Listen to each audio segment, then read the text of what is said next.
الحمد لله كفى وسلام على عباده الذين اصطفى أما بعد.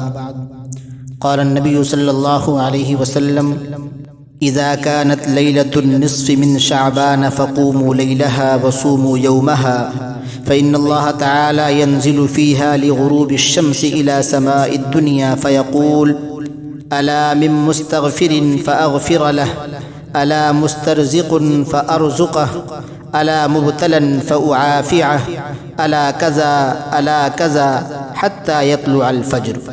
صدق اللہ مولانا العظیم. میرے محترم بزرگوں اور دوستو، شب برات قمری مہینے شعبان کی 15ویں رات کو کہا جاتا ہے، جو مسلمانوں کے لیے بڑی فضیلت اور برکت والی رات ہے. یہ رات اللہ کی رحمت اور مغفرت کے دروازے کھولنے والی ہے. مختلف روایات کے مطابق اس رات میں اللہ تعالیٰ عبادت کرنے والوں کی عبادات اور دعاؤں کو قبول فرماتا ہے اور گناہوں کی معافی دیتا ہے. چنانچہ حضرت علی رضی اللہ تعالی عنہ سے ایک حدیث مروی ہے. وہ کہتے ہیں کہ رسول اللہ صلی اللہ علیہ وسلم نے ارشاد فرمایا کہ جب شعبان کی 15ویں رات ہو تو اس کی رات میں نوافل پڑھو اور دن میں روزہ رکھو، اس لیے کہ اللہ تعالیٰ سورج ڈوبتے ہی اس رات آسمانی دنیا پر تشریف لاتا ہے اور اعلان فرماتا ہے: کیا کوئی بخشش کا طلبگار ہے کہ میں اس کے گناہوں کو بخش دوں؟ کیا کوئی رزق چاہنے والا ہے کہ میں اسے روزی عطا کروں؟ کیا کوئی مصیبت کا گرفتار ہے جسے میں عافیت عطا کروں؟ ایسے ہی صبح صادق تک اعلان ہوتا رہتا ہے. میرے محترم بزرگوں اور دوستو، اگرچہ جن احادیث سے اس رات کی فضیلت اور اہمیت ثابت ہوتی ہے وہ احادیث ضعیف ہیں، لیکن 10 سے زائد صحابہ کرام سے یہ احادیث منقول ہیں. 10 سے زیادہ صحابہ نے اس رات کی فضیلت اور اس رات کی اہمیت کو نقل کیا ہے، اور یہ محدثین کا اصول ہے کہ جب ایک ضعیف حدیث بہت سارے راوی اس کو نقل کریں، ایک صحابی بھی نقل کرے، دوسرے صحابی بھی نقل کریں، تیسرے بھی نقل کریں، جب متعدد طرق سے کوئی حدیث ضعیف اگرچہ ہو لیکن متعدد طرق سے کوئی حدیث نقل کی جائے تو وہ حدیث قابل عمل ہوتی ہے اور پھر فضائل کے اندر اس سے استدلال کیا جا سکتا ہے. اسی لیے امت کے فقہا کا، امت کے محدثین کا اس بات پر اتفاق ہے کہ یہ رات اہمیت والی رات ہے. اس رات کی فضیلت ثابت ہے اور اس رات کو اللہ کی عبادت سے آباد کرنا چاہیے. اس رات میں زیادہ اہتمام کے ساتھ کوشش کرنی چاہیے کہ بندہ اللہ کو راضی کرے. ایک مرتبہ نبی کریم صلی اللہ علیہ وسلم کی حیات مبارکہ میں شب برات آئی. حضرت جبریل علیہ السلام تشریف لائے. الگ الگ موقع پر الگ الگ روایتیں منقول ہیں. چنانچہ حضرت جبریل علیہ السلام آئے اور آ کر آپ صلی اللہ علیہ وسلم سے کہنے لگے کہ اے اللہ کے نبی، ذرا اپنی نگاہ مبارک اٹھائیے. آقا نے اپنی نگاہ مبارک اٹھائی تو اللہ تبارک و تعالی نے آپ صلی اللہ علیہ وسلم اور جنت کے بیچ کے تمام پردے ہٹا دیے. آپ صلی اللہ علیہ وسلم نے جنت کے پورے 8 دروازے دیکھے. پیران پیر شیخ عبد القادر جیلانی رحمۃ اللہ علیہ نے فرمایا کہ آقا جہاں بیٹھے تھے وہیں بیٹھ کر 8 دروازے دیکھے. تو آپ نے دیکھا کہ پہلے دروازے میں فرشتے دعا کر رہے ہیں کہ اے اللہ، آج کی رات جو بھی تیرا بندہ تیرے سامنے رکوع میں ہوگا اس کو میرے دروازے سے اندر داخل کر. دوسرے دروازے کو جب آپ صلی اللہ علیہ وسلم نے دیکھا اور سنا تو دوسرے دروازے سے یہ آواز آ رہی تھی کہ اے اللہ، آج کی رات جو بھی تیرا بندہ تیرے سامنے سجدے میں رہے گا اس کو میرے دروازے سے اندر داخل کر. تیسرے دروازے کو جب آپ صلی اللہ علیہ وسلم نے دیکھا اور سنا تو تیسرے دروازے سے یہ آواز آ رہی تھی کہ اے اللہ، آج کی رات جو بھی تیرا بندہ تیرے سامنے ہاتھ اٹھائے دعا میں رہے اس کی دعا بھی قبول کر لے اور اس کو میرے دروازے سے داخل کر. جب آپ صلی اللہ علیہ وسلم نے چوتھے دروازے کو دیکھا تو چوتھے دروازے والا فرشتہ کہہ رہا تھا، اے اللہ، آج کی رات جو بھی تیرا بندہ تیرے خوف سے آنسو بہائے، اے اللہ تیرے خوف سے رونے والے کو میرے دروازے سے داخل کر۔ پانچویں دروازے کو جب آپ صلی اللہ علیہ وسلم نے دیکھا اور سنا تو پانچویں دروازے سے یہ آواز آ رہی تھی کہ اے اللہ، آج کی رات جو بھی تیرا بندہ اپنی زبان سے تیرا ذکر کرے، ایسے ذاکر بندے کو میرے دروازے سے داخل کر۔ چھٹے دروازے کو جب آپ صلی اللہ علیہ وسلم نے دیکھا تو اس سے آواز آ رہی تھی کہ اے اللہ، آج کی رات جو بھی تیرا بندہ اپنے گناہوں کی معافی طلب کرے، اس کے گناہوں کو معاف کر کے اس کے گناہوں کو نیکیوں سے بدل دے اور اس کو میرے دروازے سے اندر داخل کر۔ ساتویں دروازے سے یہ آواز آ رہی تھی کہ اے اللہ، آج کی رات جو بھی تیرا بندہ تیرے دربار میں ہاتھ اٹھا کر سوال کرے، اس کے ہر سوال کو پورا کر اور اس کو میرے دروازے سے داخل کر۔ آٹھویں دروازے سے یہ آواز آ رہی تھی کہ اے اللہ، آج کی رات جو بھی تیرا بندہ تیرے دربار میں مغفرت طلب کرے، اس کی مغفرت فرما کر اس کو میرے دروازے سے اندر داخل کر۔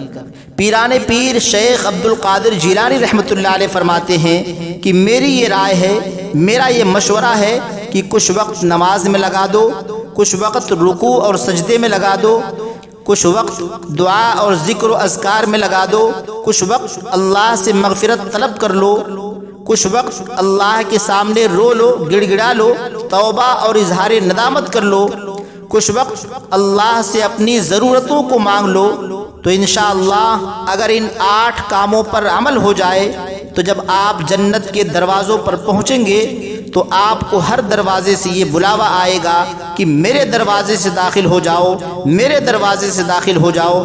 پیران پیر شیخ عبد القادر جیلانی رحمۃ اللہ علیہ کا یہ مشورہ ہے۔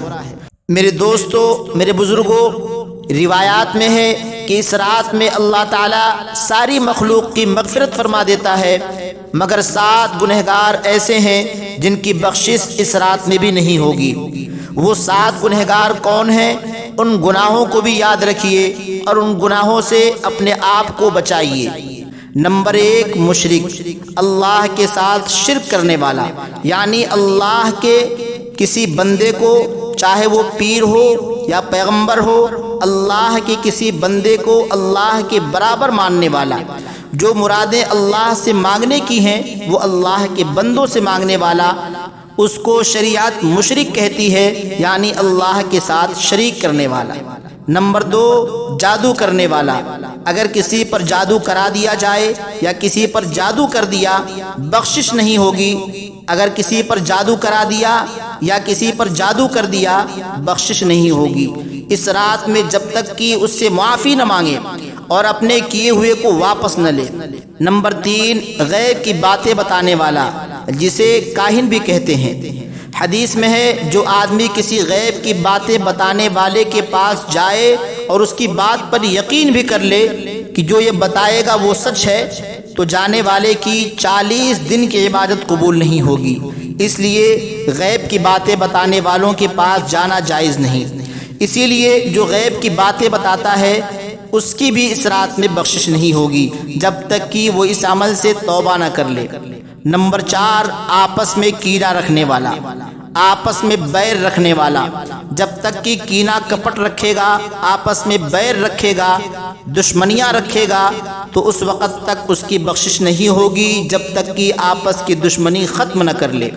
اور اگر اپنے دلوں کو کینے سے پاک کر لیا، آپس میں بھائی بھائی بن گئے، تو دنیا ہی میں جنت کی بشارت ہے۔ چنانچہ حدیث شریف میں ہے کہ رسول اللہ صلی اللہ علیہ وسلم کی مجلس لگی ہوئی تھی، ایک صحابی آتے ہوئے دکھائی دیے، تو حضور صلی اللہ علیہ وسلم نے فرمایا کہ جنتی آ رہا ہے۔ سب نے دیکھا کہ کون ہے، سب نے پہچان لیا کہ فلاں صحابی ہیں۔ اگلے دن پھر حضور صلی اللہ علیہ وسلم کی مجلس میں صحابہ کرام بیٹھے ہوئے تھے، وہ صحابی پھر آتے ہوئے دکھے۔ حضور صلی اللہ علیہ وسلم نے فرمایا جنتی آ رہا ہے۔ سب صحابہ نے گردن اٹھا کر دیکھا کہ کون ہے، تو پہچان لیا کہ یہ کل ہی والے صحابی ہیں۔ پھر کسی دن یا تیسرے ہی دن مجلس لگی ہوئی تھی، وہ صحابی آ رہے تھے۔ حضور صلی اللہ علیہ وسلم نے ارشاد فرمایا جنتی آ رہا ہے۔ صحابہ نے پھر دیکھا اور پہچان لیا کہ یہ وہی صحابی ہیں جن کو آقا نے پہلے 2 دن تک جنتی بتایا تھا۔ حضرت عبداللہ ابن عمرو ابن العاص کے دل میں یہ جذبہ پیدا ہوا کہ میں ان کے گھر چل کے دیکھ لوں کہ یہ کون سا عمل کرتے ہیں جس کی وجہ سے اللہ کے نبی صلی اللہ علیہ وسلم انہیں جنتی بتا رہے ہیں۔ چنانچہ ان کے گھر میں کچھ انبن ہو گئی تھی تو انہوں نے ان صحابی سے کہا کہ میرے گھر میں تھوڑی انبن ہو گئی ہے، اس لیے آپ اجازت دیجئے کہ میں آپ کے گھر ٹھہر جاؤں۔ انہوں نے کہا کہ آپ کا گھر ہے، جب تک چاہے ٹھہریے۔ یہ صحابی 3 دن 3 رات ان کے یہاں ٹھہرے رہے اور 3 رات کے بعد یہ کہا کہ میرے گھر پر ناراضگی تو تھی مگر ایسی نہیں تھی کہ میں گھر نہ جا سکوں، میں جا سکتا تھا مگر میں نے اس ناراضگی کو بہانہ بنا کر آپ کے یہاں ٹھہر کر یہ دیکھنے کی کوشش کی ہے کہ رات کو آپ تہجد کس طرح پڑھتے ہیں، رات کو آپ کیا وظیفہ پڑھتے ہیں جس سے آپ کو 3 دن تک اللہ کے نبی صلی اللہ علیہ وسلم نے جنتی بتایا ہے۔ میں نے 3 دن تک آپ کے یہاں قیام کیا، میں نے دیکھا کہ آپ کی تہجد میری تہجد سے زیادہ نہیں، آپ کی نفلیں ہماری نفلوں سے زیادہ نہیں، مگر کیا وجہ ہے کہ رسول اللہ صلی اللہ علیہ وسلم آپ کو جنتی کہتے ہیں؟ ان صحابی نے کہا کہ حضور صلی اللہ علیہ وسلم جانتے ہیں کہ میرا دل سارے بھائیوں کی طرف سے پاک و صاف ہے، میرے دل میں کسی کی طرف سے کینہ کپٹ نہیں ہے، اسی وجہ سے حضور صلی اللہ علیہ وسلم جنتی بتاتے ہیں۔ تو یہ جو کینہ کپٹ ہے دل کے اندر، یہ بری چیز ہے۔ اللہ کے نبی صلی اللہ علیہ وسلم نے بتایا کہ کینہ کپٹ رکھنے والا شب برات میں بھی بخشا نہیں جائے گا۔ نمبر 5، ماں باپ کو ستانے والا، والدین کی نافرمانی کرنے والا۔ نمبر 6، زنا کرنے والا۔ نمبر 7، سود بیاج کے پیسے کو اپنے کام میں لگانے والا۔